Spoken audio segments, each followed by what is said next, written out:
दोस्तों, आज के वीडियो में मैं आपको एक रियल इंडियन हॉरर स्टोरी सुनाने जा रहा हूं। तो आप वीडियो को एंड तक ज़रूर सुनिएगा। आपके साथ भी अगर कोई सच्ची घटना घटी हो तो वो आप मुझे मेरे इंस्टाग्राम पर भेज सकते हैं, जिसका लिंक मैं आपको दे दूंगा नीचे डिस्क्रिप्शन बॉक्स में। ये घटना घटी है विद्युत नाम के एक लड़के के साथ में, और अब आगे की घटना मैं आपको विद्युत जी के पॉइंट ऑफ व्यू से ही सुनाऊंगा। मेरा नाम विद्युत है। अभी मेरी उम्र 23 साल है। जब मैं 11 साल का था तब मेरे साथ यह डरावनी और रहस्यमयी घटना घट गई थी। तो दरअसल हुआ यह था कि मैं और मेरा पूरा परिवार पहले कोलकाता में रहते थे, लेकिन कुछ समय बाद हम लोग दिल्ली शिफ्ट हो गए थे। जब मैं 11 साल का हुआ तो हमें कोलकाता जाना पड़ा था, क्योंकि मेरे चाचा की शादी थी। इसलिए मेरा पूरा परिवार उनकी शादी अटेंड करने के लिए कोलकाता गया हुआ था। मेरा एक छोटा कज़न भाई था और उसके 2 अलग भाई थे।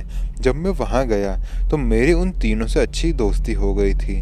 हम लोग घर पर ही बैठे हुए थे और बहुत बोर हो रहे थे। तभी चाचा जी ने कहा कि चलो थोड़ा बाहर वॉक मार कर आते हैं। मैं, चाचा और मेरा कज़न और उसके 2 भाई वॉक मारने के लिए घर से थोड़ा बाहर निकले और चल ही रहे थे। मैं आपको स्टोरी बहुत जल्दी में सुना रहा हूँ, क्योंकि ये स्टोरी बहुत ही अजीब सी है। इसलिए आप प्लीज़ ये मत समझिएगा कि मैं इतनी जल्दी जल्दी स्टोरी क्यों सुना रहा हूँ। मैं और हम सब लोग वॉकिंग कर ही रहे थे। तभी मैं और मेरा छोटा भाई, जो कि मेरा कज़न था, हमने सोचा कि क्यों ना हम लोग एक छोटी सी गली में चले जाते हैं और वहाँ से शॉर्टकट मार के हम लोगों से आगे निकल जाते हैं। क्योंकि हम लोग उनके पीछे चल रहे थे और हम लोग बच्चे ही थे, तो हमें मस्ती करने की चुल मच रही थी। इसलिए हम लोग एक संकरी गली में घुस गए। लेकिन जैसे ही हम उसमें घुसे तो हमें ऐसा फील होने लगा कि कोई है जो कि हमें बहुत ही गुस्से से देख रहा है। बल्कि मेरे और मेरे कज़न भाई के अलावा उस गली में कोई नहीं था। एकदम सन्नाटा था। बल्कि ये तो दोपहर का टाइम था। तभी मुझे ऐसा फील हुआ कि किसी ने मुझे धक्का दिया है बहुत ज़ोर से। जब मैंने पीछे पलट के देखा तो चाचा जी मेरे पीछे चल रहे थे, जो कि बहुत गुस्से में मुझे देख रहे थे, और उन्होंने मेरे कज़न भाई को भी धक्का मारा था।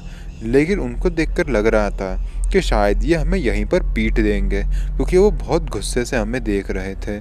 मैंने मेरे कज़न भाई को बोला, यार ये चाचा जी कुछ ज्यादा ही गुस्से से हमें नहीं देख रहे। मेरे कज़न भाई को भी उनमें कुछ दिक्कत लगी। उन्होंने कहा कि हमें जल्द से जल्द यहाँ से निकलना होगा। हमें हमारी पीठ में बहुत ही ज़्यादा जलन भी महसूस हो रही थी। हमें ऐसा लग रहा था कि किसी ने खरोच मार दी हो हमारे पीठ पे।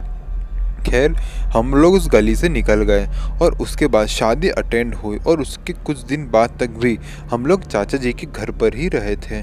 फिर कुछ समय बाद मेरी स्कूल खुल गई और मैं हमारे दिल्ली वाले घर आ गया था, और मेरा पूरा परिवार भी। फिर जो एक दिन जब मैं स्कूल गया और स्कूल से जब वापस आया और कपड़े बदल ही रहा था, तभी मेरी मम्मी ने मेरी पीठ पर नोटिस किया कि बहुत सारे खरोच मारने के निशान मेरी पीठ पर मौजूद थे। उन्होंने जैसे ही उसे देखा तो देखते ही कहा, तुम्हें एक नाखून किसने मारे? मैंने कहा, मुझे नहीं पता। वो बात तो वहीं टल गई।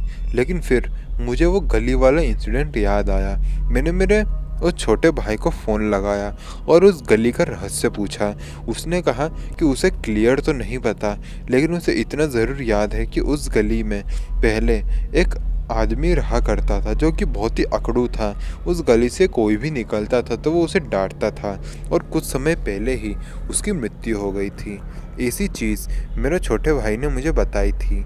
और फिर मुझे समझ आया कि जब हम उस गली से गुज़र रहे थे तो हमारे साथ ऐसी घटना क्यों घटी। खैर, इसके बाद ऐसी कोई घटना मेरे साथ नहीं घटी, और मैं चाहता भी नहीं कि ऐसी कोई घटना मेरे साथ घटे। तो दोस्तों, अगर आपको वीडियो पसंद आए तो वीडियो को लाइक करें, कमेंट करके बताएं कि अगली वीडियो आपको किस टॉपिक पे चाहिए। तो मिलते हैं अगले वीडियो में।